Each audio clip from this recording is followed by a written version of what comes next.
Okay. Are you ready? For wedding, yeah. Funny. Right. Hello, everybody, and welcome back to the podcast, and welcome to 2025. And we're actually doing it in 2025. Yeah, we're a bit late recording this week, but there we go. Christmas. Yeah, but it's 2025 now, which is My wedding year. I mean, our wedding year.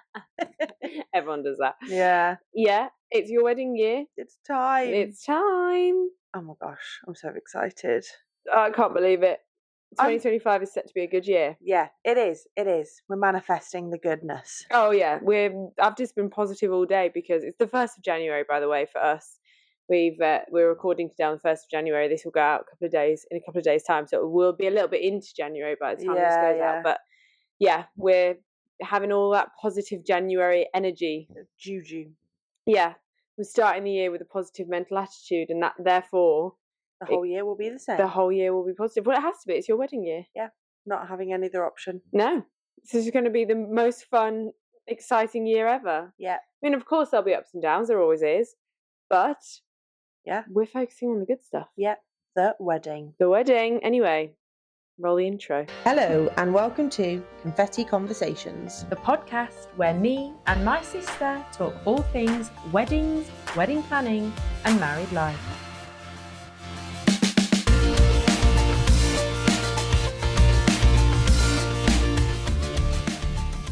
It's wedding year. We're starting off feeling positive. Yeah.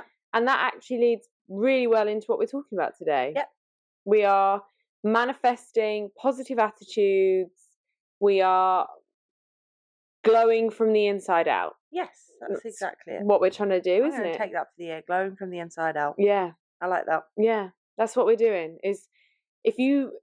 Sometimes you find that if you work on the inside, then the things on the outside follow. Yeah. I've been on a whole health and wellness journey for the past year, actually, nearly now. Yep.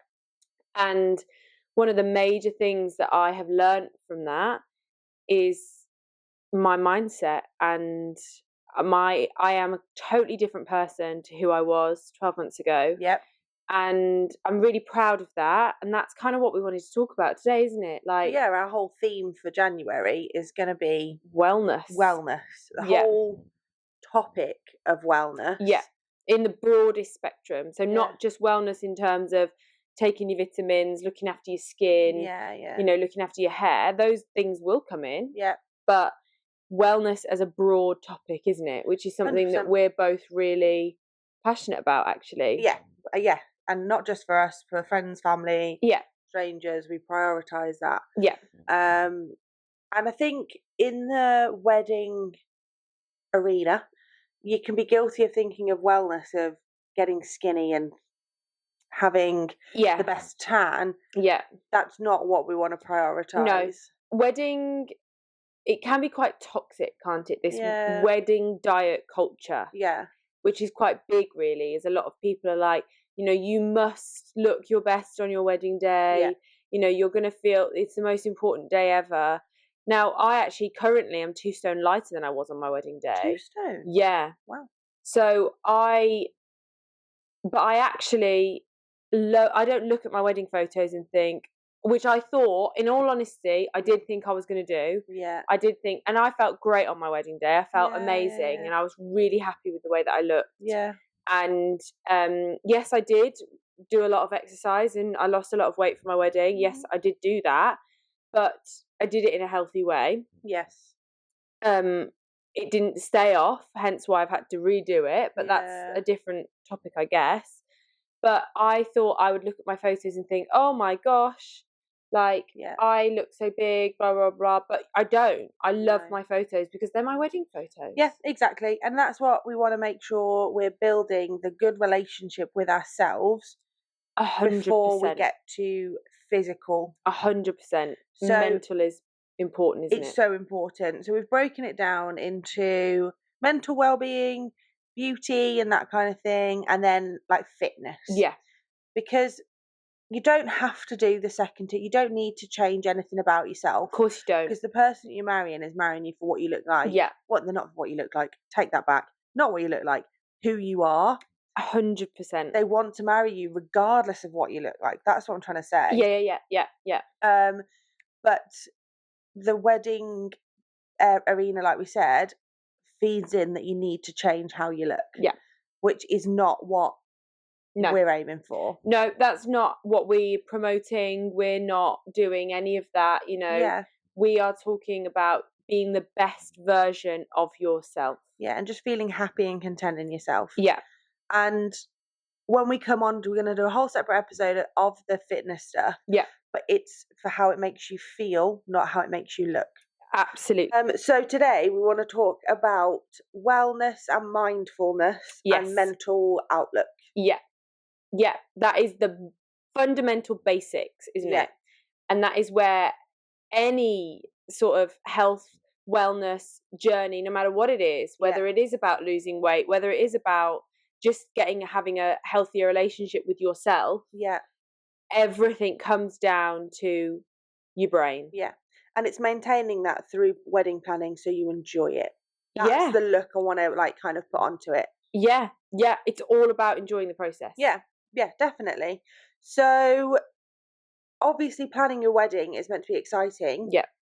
There will be stressful moments. You've got to make decisions. It's costly. Of course there will. But you have to do it in a sensible way. Yeah. So with planning a wedding, it's exciting. Yeah. It's fun. Yeah. But there are decisions that have to be made, like we said. 100%. You are always going to feel like you're trying to people please. 100%. You have to do it for yourself and your partner. Yeah. Because it's your day at the end of the day. Yeah. And what you want to make sure is you're prepared not to let those other influences overshadow how you feel. Yeah. Yeah. So we've got 6 topics to go through. Yeah. So the first one is communicate openly and often. Oh, that is the most fundamental part of planning a wedding, is that you two as a couple are always communicating. Yeah. Always on the same page. Mm-hmm. Always understanding what the other person is saying. I think you don't always have to be on the same page initially, but when you've made that decision or talked about that thing, your outcome is the same page. But if it's, for example, you've both decided that so-and-so is not invited. Yeah. Because for X, Y, and Z reasons. Yeah. And then one of you then turns and goes, oh, I actually said that they are now invited. Yeah. You need to both be 100% on each other's team. Yeah, absolutely. So that neither of you feel like the other person is sort of throwing you under the bus or making you look to be the bad guy. Yeah, absolutely. It's a joint decision on everything. Yeah, that's exactly You can talk about it, you can argue about it if you want to, but you always have to come to a joint decision. Yeah. So there are 3 things we've got on that to be able to achieve that. Set aside time to talk. Nice. So scheduling your regular check-ins to discuss wedding planning, feelings, ensuring both partners feel heard. Yeah. Discuss expectations. So share what the wedding means to each of you and how you envision it. Avoid misunderstandings later.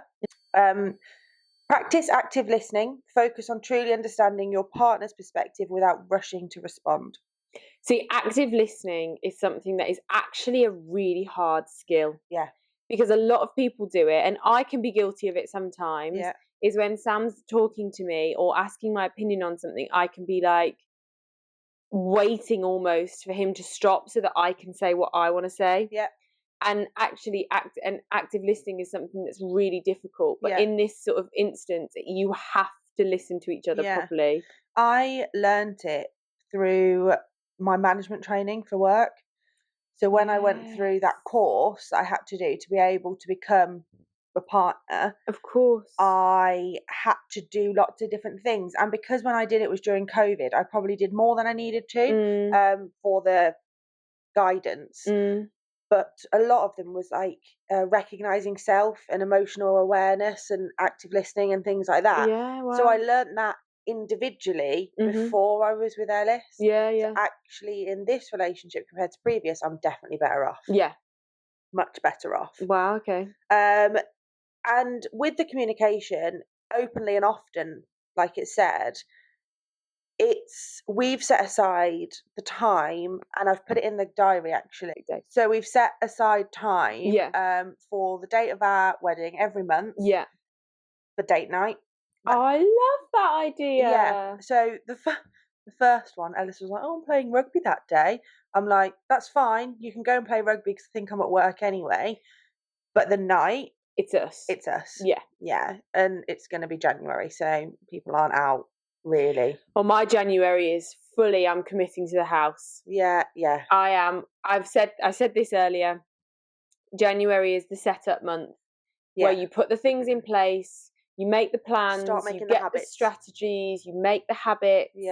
Yeah, absolutely. And then February is where that all sort of starts to come together. Yeah, and you see a few of the results. Yeah, I agree. And again, we're not saying about fitness. No. Automatically, my brain went to like, habits of going to the gym. Yeah. No, I've got a new mindfulness journal, haven't I, that I showed you? That's doing that every Sunday night. And that's what I want to do. I want to start journaling. Yeah. We're going off on a tangent because we're both so keen on this part of wellness. Yeah. It means a lot. Yeah, it does. It really does mean a lot. And it's something I've learned over the last year that I never really understood before. I did it a few years ago, didn't I? And we both are very open about it, but we both struggle with anxiety, don't we? Yeah. And we're both very anxious people. Have had medication in the past, both of us, and neither of us are on medication anymore. No. But that's because we've learned to understand ourselves a bit better and how to cope.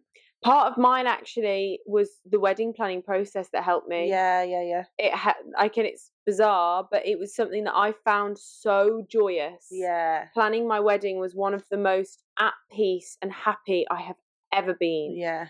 And even, past that, I think I've struggled more in 2024 than I did 2023, 22, because I was so at peace planning my wedding and just so happy. It's right, I'll fix you now because you can do mine. I'm excited. I'm buzzing. I can't wait. 2025 has started so well for me. I'm actually so excited. We are 17 hours in. Yeah, but I'm so here for it. I am so here for it. Yeah. But yeah, I think for me, the wellness actually did come with the wedding. Yeah, it does. I think you learn a lot. But yeah, like we said, it's so important to make sure you're both on the same page with that. Yeah. Because Elle can do it. He can bury his head in the sand. I can bury my head in the sand. But we've learned to communicate well. Yes, communication is so key with and we've learned you two. About the cups thing. No, not the cups. Well, you can put it into perspective of cups, but it's your battery or your how much you've got to give as a percentage. Mm-hmm. Have I told you about this before? No, you haven't actually. So you've always got available to you 100%. You've got your 100%.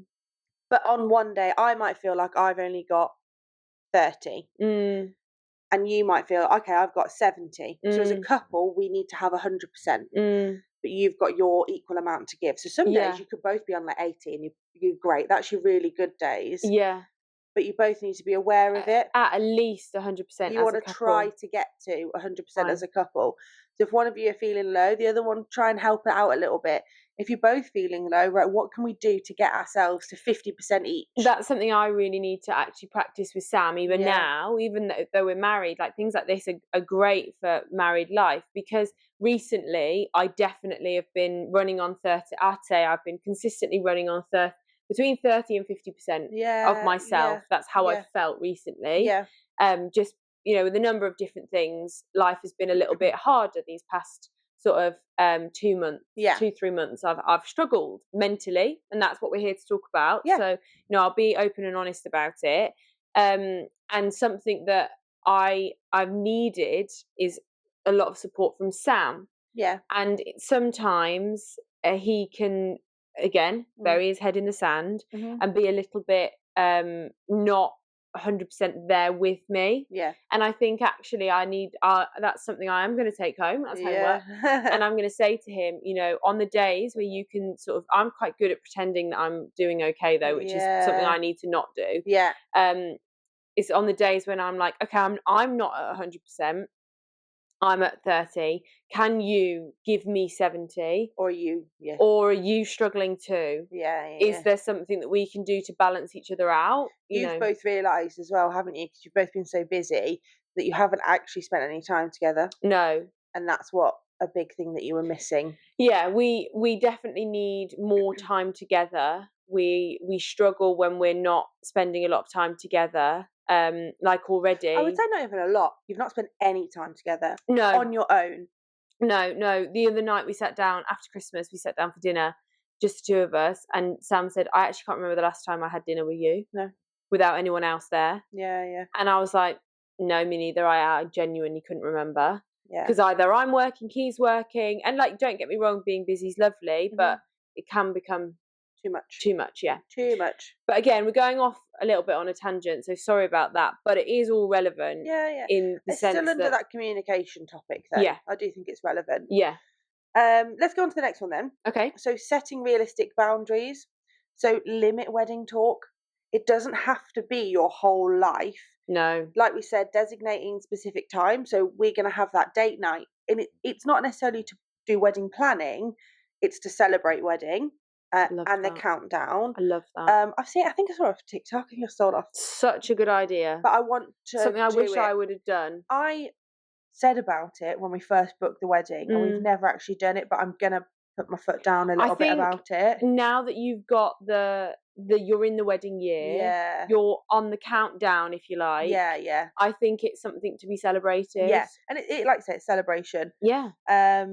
But that can be, sometimes we can say, right, we want to talk wedding, or we might say this is a date night just for us to not be a wedding planning couple. Yeah, that open channel of communication is saying to each other, you know what, I am done with wedding talk today. Yeah. And not having, because I think that's something Sam can be guilty of, is he could be done with it, not want to talk about it anymore, but he's not going to tell me that, and he'll let me keep talking, and then I can see in his eyes he's bored of it. It's the active listening. Yeah. So actually, by saying, if he'd have told me 20 minutes earlier, you know, I actually don't want to talk about the wedding anymore, I do just want to be us for a minute, like you said, not a wedding planning couple, you're then not going to irritate each other as much, I guess. Yeah, absolutely. The next one on the boundaries is delegating tasks. So involve trusted friends, family, professionals to share the workload. That's something I wish I'd done. Again, I started early and I was organised, so I never struggled with time. No. I just wish that I'd shared the experience. Yeah, I agree with you. I think that would have been nicer. But I think I will, because I'm not as creative as you. Yeah. And you own the cricket, so I will need supervision. Yeah, but it's a nice thing to do, and to have the bridesmaids round to sit and peel and stick, and that is something. And everybody offered. And I just wish I'd have said, "Oh, girl, saved a task." Yeah. Because Mom would come round and do bits for me, but I wish I'd have the bits that they could have done. I wish I'd have said, "Oh, come round. I'll cook us dinner." And let's do this. Yeah.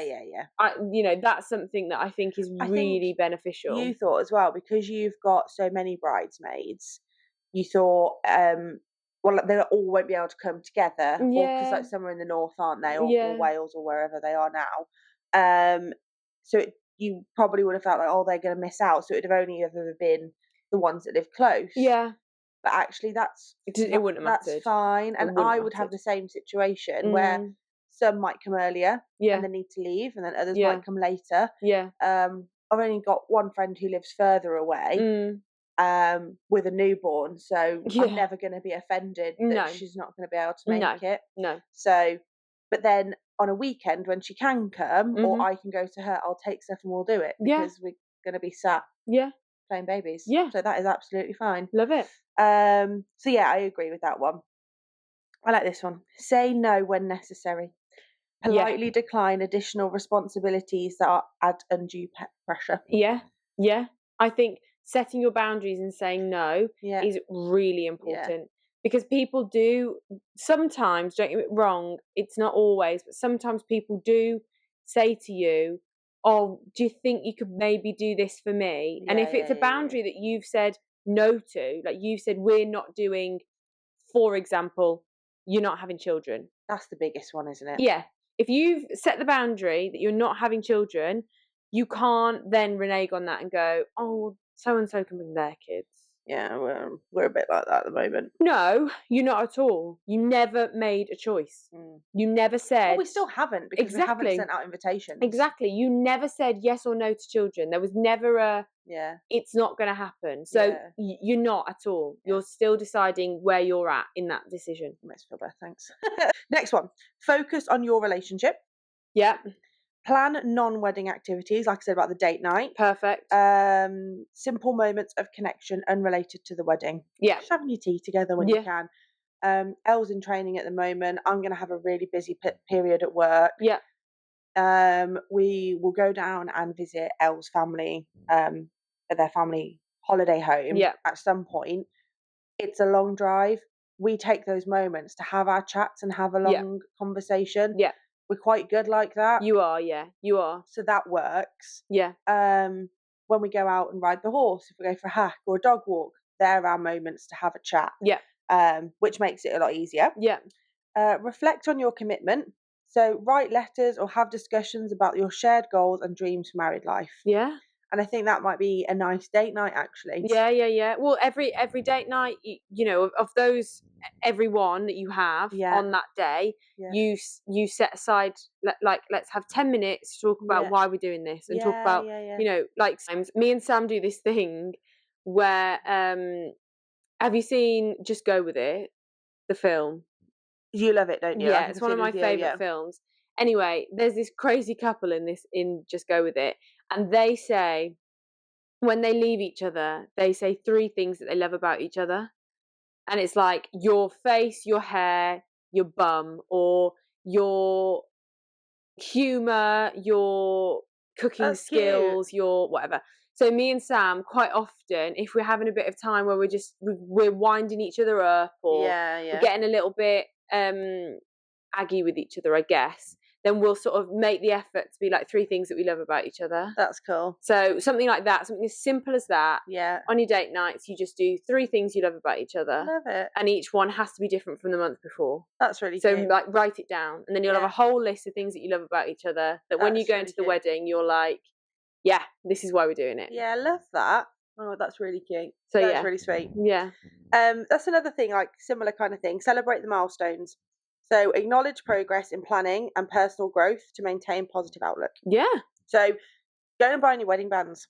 Go and have a glass of champagne or Prosecco. Yeah, and make it a day. Yeah. Enjoy the day for what it is. You did yours online, didn't you? Well, no, we went into the jewellery quarter. Oh, did you? Yeah, we did. We went into the jewellery quarter for the day, because my engagement ring is from Birmingham Jewellery Quarter, as is Hayley's. Yeah. And we went into the jewellery quarter for the day to look for wedding bands. Yeah. But I didn't find mine. Sam found one that he really liked, but we didn't commit to it there and then. And then I actually bought mine from Etsy because it was exactly what I wanted. And the ones that we found were very nice, but not exactly what I wanted. Yeah. And this one could be made to measure. Oh, fine. And then Sam ordered him from the one we liked when we were there. Yeah. So we didn't necessarily buy them at the same point. But no, but we did the shopping. Yeah. And that's what I'd like to do. Like the little things like that, or when you do like church services, like, because we've got to go to church, go for breakfast after. Yeah, I was going to say this to you. Yeah, go and do like a nice thing afterwards, and then maybe do, you know, or go to a wedding fairs, just because it's fun. Yeah, exactly that. So the next one, practice self-care, which we're going to do a lot, probably like in beauty kind of thing. Yeah. But maintaining routine, sticking to regular sleep, exercise, nutrition, habits to keep your energy levels balanced. Yeah. Again, not basing it on the physical. No. The mental and the energy is so important. And then the sort of keeping yourself from burning out, because it would be so easy when you're wedding planning. That's exactly the next point. Taking your breaks. Because it's so easy to just plow on. Yeah. And then you almost get to the wedding and you have that like, you still want to have those like peak energy levels, don't you? Yeah, absolutely. So that was taking regular breaks and to stop yourself feeling overwhelmed. Exactly like that. Yeah. And then explore mindfulness. So consider meditation, journaling, yoga to manage stress and stay grounded. So you started yoga. You found it quite hard, actually, didn't you? Yoga, actually, for me, I found made my anxiety worse. because those moments of actively having to relax, I'm not good at. Yeah. I'm actually better. I'm more mindful when I'm doing something like a puzzle or colouring or knitting. Knitting is when I am at my most relaxed state. Yeah. That is something that I find the most relaxing in the world is knitting. And it's something that I actually need to do more of. Yeah. Because it makes me feel so zen. But the problem is it's addictive. Once I start something, I'll be up all night knitting. Yeah. So I can't. You gotta find the balance. Yeah. Mine's reading, I think. Yeah, and at the minute, reading, I'm really enjoying reading, but that's because I've got a really good book. Yeah. So, she's on the Dirty Fairies. I'm reading the ACOTAR books. Anyone who's knows about them, they're A Court of Thorns and Roses is the first one, hence ACOTAR. And the rest, there's 5 of them, and I'm over halfway through the third one. That's what ACOTAR is. I know, I didn't realise until I looked at the books. Oh my gosh. A Court of Thorns and Roses. Yeah, ACOTAR. I didn't realise. But I'm absolutely obsessed with them. They're amazing. So if you want a good book, I've just given you a good book recommendation. But I'm finding reading really, really mindful and something that I'm sort of taking a lot of time to do. Yeah. But I don't. For me personally, yoga is not, unless I'm in a class, I think, with an instructor, I think I would. Yeah, we think we're going to join one of our friends, don't we? And go and do that with her. I think I would quite like to do yoga because I do think it's really good for you in a lot of ways, but I just don't, at home yoga on my own where I have to like meditate. Meditating doesn't work for me. So I love it, but then I end up falling asleep in the meditation bit. But journaling is something that I have started a little bit of. Yeah. And it's something that I would like to really ramp up this year. Yeah. I'd like to, but before I was just journaling, like, scribbling down notes and stuff. But I think this year I want to do it more of like a bullet journal where I draw pictures and really decorate it. I've got like a guided journal, so it tells you what bits to put through. Yeah. And I'm going to do it tonight. Yeah. As the 1st of January as like a reflection on last year, and then this one's a weekly one. Yeah. But then I can look back at it then. No, I think that's really good and such a lovely thing to do in your wedding year. Yeah, yeah. Reflect weekly on the things that and journaling throughout your wedding year. I didn't do it, but it would have been lovely to sort of catch up on the things that I did. Yeah, yeah. And the big events that happened that year and all that kind of stuff. As a kid, I was really good at keeping a diary. Yeah, you were actually. I had loads, but I stopped, and actually I think a journal diary is quite good. It helps to get things off your chest. Yeah, yeah. And especially sometimes, not everybody, but when and this is something I have learnt this year, again, I've been on a very health, wellness, mindfulness journey where I am, learning about myself and about what makes me tick and how I like to do things. And I think I've become quite self-aware of what I like. Is so important. Yeah. And that's something that's mindfulness all over, isn't it? Yeah. That's and being mindful and being in tune with yourself when you're going into one of the biggest things that you're ever going to do is marrying your best friend. I think that being like, super healthy mentally is so important. Yeah. And finding something that makes you feel good, like journaling, is a great thing to do. Yeah. Have you heard of the 75 hard challenge? Yes. I think that's too much for a lot of people. There's 75 soft and 75 medium. Exactly. But I've seen it now as like doing 75 for the wedding or like whatever it is. Oh, okay. But it's creating good habits for your wedding. Habits. So yeah. Doing your steps. Yeah. Setting your goal. Mine really should be 12,000 because I am quite an active person. Yes. But I'm not being at the moment. No, so I'm not. That'll push me 12, but it'll be good. Yeah. I want to prioritise my steps this year. But I think I was really good when we had lockdown. Yes. That I would get my steps. But me and my friend, when we could only meet with one person, once or twice a week, we'd go for a walk, and it was a loop round here. Yeah. Took under an hour. Yeah. And we got our steps in. Yeah. And I think that's something me and you should do. Well, we did in the summer, didn't we? We used to meet in the summer. When I worked from home, I would make sure, because I'd have Hayley's dog when I worked from home, and I'd always get out lunchtime and I'd get my steps in, because when you're working from home, you're very sedentary. Even me, my job is so sedentary. Yeah, I'd sit down for hours and hours of the day, and actually walking would help me to sort of get back into, and also re-energize. Exactly. If I could quite happily on my lunch break go upstairs into the office, and eat my dinner and have a nap. Yeah. And I can do that. Yeah. But I feel just as good, actually probably better, if I eat my dinner and then go out for a walk. And do you know why that is, Hayley? The digestion. No, because energy creates energy. Oh. So almost sometimes, like today, for example, I'm feeling a bit, hence why I'm in my dressing gown. Thought I would address it, my Christmas present, which I'm obsessed with. Thank you to my mother-in-law. With energy today, for example, I felt really quite low energy. I'm tired, and that's okay. And I'm giving myself the day of grace to sort of, enjoy this first day of January and just sort of live in this positive feeling that I have. Yeah.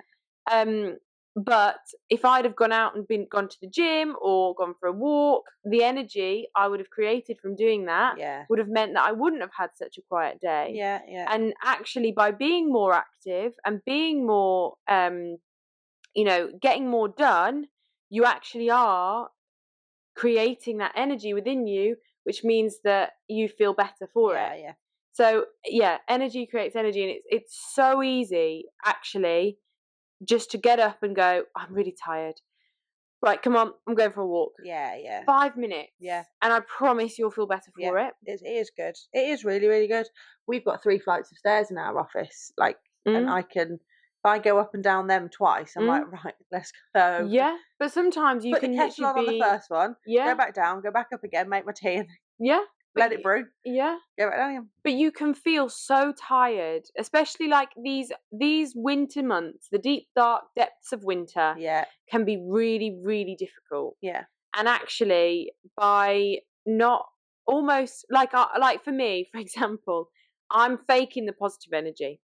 I don't feel it. I have plenty of reasons not to feel positive, but I want to be positive for myself. Yeah. So I'm creating this energy, this positive energy that I'm throwing out to the universe to be like, come on, this is gonna, I want to feel positive, and honestly, it's working. Yeah. Because I feel great today, and all it is because I'm telling myself that I am positive and I'm happy and I'm this and I'm that and I'm the other. Yeah, love it. So that's the one step of just benefit of walking. But walking is honestly, and this is what my trainer says all the time, is walking can make a massive amount of difference. Yeah, absolutely. So for the 75 wedding, whatever. Yeah. But part of it is reading. Love that. So that's always good for you switching off, calming down. So reading 2 chapters, your exercise. So I think on the 75 hard, it's like an exercise inside and outside. It's 2 forms. 2 45-minute workouts a day or something, but they don't have to be like, 2 gym sessions. Yeah. One could be your walk. Yeah. But that's, if you need to get 12,000 steps in, you're gonna have to go for a walk. Yeah. And your exercise. But if you do it how it works for you, so just creating the habits. Yeah. Doing things like supplements, if you take supplements, doing a mindfulness journal, water intake, all those things are good for your physical health, but also your mental health, because you're creating structure. Yeah. And those habits are essential, aren't they, really? Yeah. Creating all those habits are just there to sort of create the healthy habits, healthy mind, healthy body. Yeah, exactly. So the next topic, navigate family and social dynamics gracefully. Okay. So set clear roles, define how much you want people to do or how little. Yeah. Stay united, so like we've already talked about that, really. Yeah. So you're a united front as a couple. Don't go inviting people without conferring with the other Yeah. person. Yeah. Express gratitude, acknowledge and appreciate the support of loved ones, even if they offer unsolicited advice. I actually really like that, because everyone will do a wedding differently, and everyone has an opinion, and some people's opinions are stronger than others. Yes, stronger than others, and also it's not.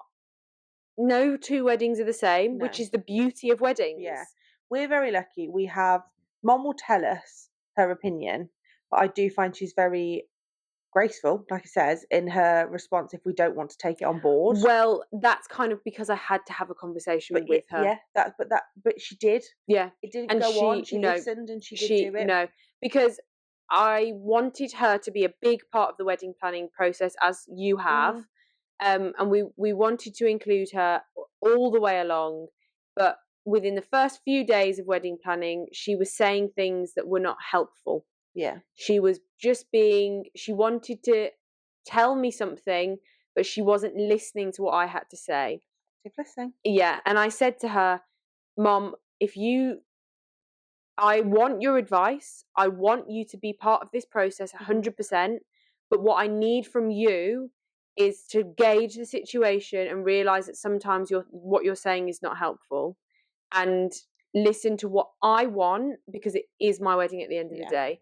Mom, and I think Ellis's parents as well, I don't know about Sam's, but how weddings used to be planned is our nanny planned Mom's wedding, basically, didn't she? She did, yeah. And Mom wants to be involved in planning, but she's learned that actually the brides tend to do it now. And she doesn't want to step on anyone's toes. No. She doesn't want to, overstep her boundaries or whatever it is, but she really wanted to be involved, and I wanted her to be involved, and I didn't want us to argue. No. So I really set the boundaries with Mom and said, Mom, this is how I want to do it. So either you agree and you come along, or you don't do it. Yeah.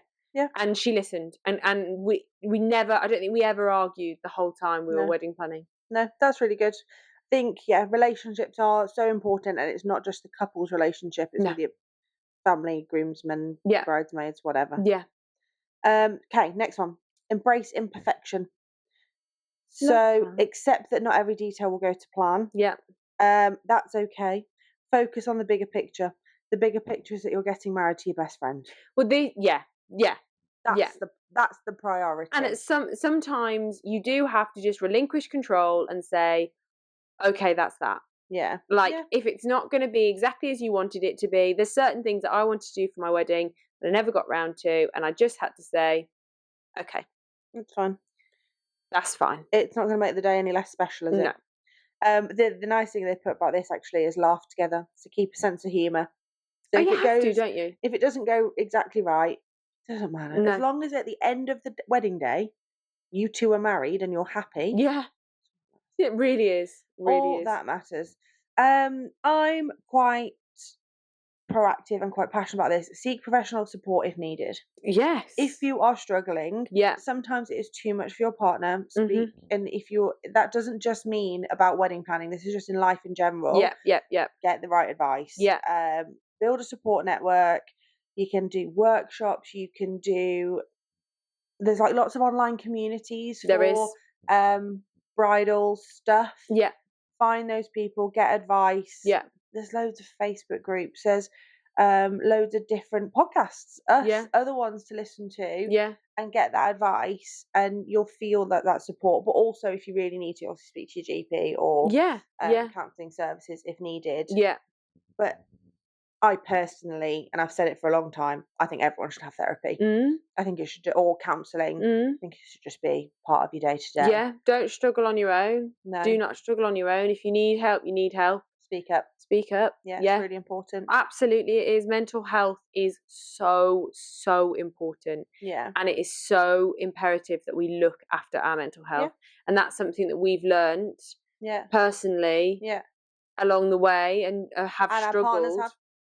Yeah, both of our partners have, have struggled as well. And I think being a good support system for each other sometimes is not always that easy. No.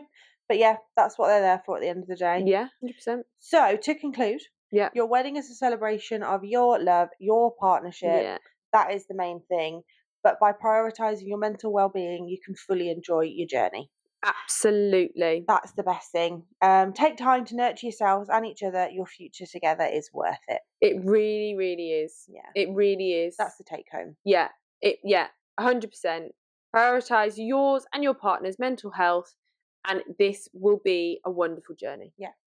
Love it. 100%. What a brilliant way to start 2025. Yeah, that's good, wasn't it? And something we're super passionate about. Yeah. Mental well-being is something that we're both really passionate about. Yeah. But I'm going to say, that doesn't mean we're experts on what to do. We're still learning how to look after ourselves. Yeah, and it's hard. It's really hard. Yeah. You know, it's not something that comes naturally to everybody, and it's not something that is easy to do. No. And it's a long learning curve, isn't it? Yeah. Of the different things that, you know, work for you. What works for you doesn't work for me, and vice versa. No, we're very different. Yeah, and our coping mechanisms are very different.